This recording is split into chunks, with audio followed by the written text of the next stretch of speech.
오늘의 말씀은 이사야 66장 13절의 말씀입니다. 어머니가 자식을 위로함 같이 내가 너희를 위로할 것인즉 너희가 예루살렘에서 위로를 받으리니. 묵상이는 저녁 47번째 시간 사순절 21일차.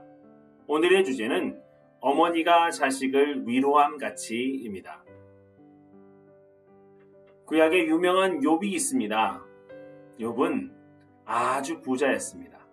그리고 그 동네, 아니 그 근방, 더 넓게는 동방에서 소문난 부자였고 풍요롭고 행복한 사람이었습니다. 그러나 욥이 사단의 시험으로 말미암아 그가 가진 모든 것을 하루아침에 다 잃습니다. 재산뿐 아니라 자식들까지 모두 다 하루 한 날 다 가져가 버립니다. 심지어 욥의 아내는 당신이 믿고 있는 하나님을 저주하고 죽으라 라고 저주하면서 떠나가 버리죠. 욥에겐 아무것도 남지 않았습니다. 아니, 하나 남았는데요. 바로 몸에 종기가 생겨서 부스럼이 생기는 그 종기를 긁고 있는, 기와 조각으로 긁고 있는 욥의 모습만 남았습니다. 그에게 세 사람의 친구가 찾아옵니다. 그리고 그 세 사람의 친구가 욥에게 말을 하죠. 네가 아무래도 죄가 있는 것 같다. 너의 죄가 있는 것으로 말미암아 하나님께서 이렇게 벌받는 것, 심판받는 것 아니냐라고 욥을 취조하듯이 회개하라고 종용합니다.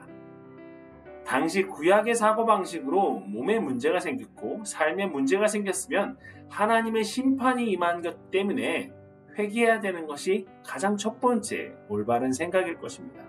그런데 이 말에 욥은 이렇게 얘기합니다. 욥기 6장 25절의 말씀에 보면 욥은 옳은 말이 어찌 그리 고통스러운고 너희의 책망은 무엇을 책망함이냐 라고 친구들의 말이 자신의 마음에 상처가 됨을 이미 토로합니다.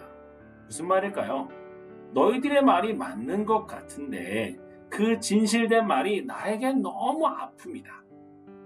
그 진짜 나를 위로해 주는 것 같다고 하지만 사실은 너희들의 그 진실된 말이 나의 영혼을, 나의 마음을 후벼파는구나 라고 생각하는 것입니다.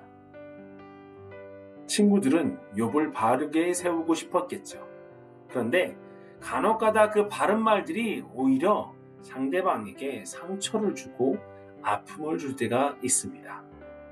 여러분, 그렇다면 진정한 위로라는 건 무엇일까요? 슬픔을 당한 자에게 우리가 할 수 있는 것은 무엇일까요? 예수님은 어떻게 하셨는지 우리 한번 볼까요? 예수님께서는 베드로의 장모가 열병에 걸려 누워있을 때 당시의 열병은 전염성이 있기 때문에 아무도 가지 않습니다. 그런데 예수님은 그 여인에 가서 살포시 손을 얹고 잡아 일으키십니다.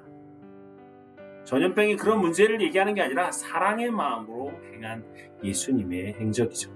나병 걸린 환우에게 가서 손을 얹어서 어루만지시고 일으켜 세워주십니다.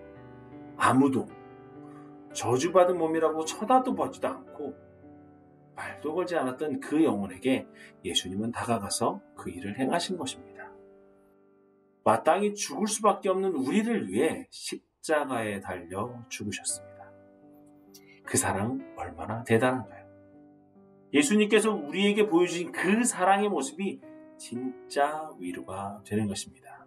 사랑하는 여러분, 그 주님께서 애굽의 430년의 포로 생활을 끝내주시고 70년의 바벨론 포로 생활에서 다시 돌아오게 하셔서 세상과 다른 진짜 위로의 모습을 보여주신 것이 바로 예수님의 모습일 것입니다.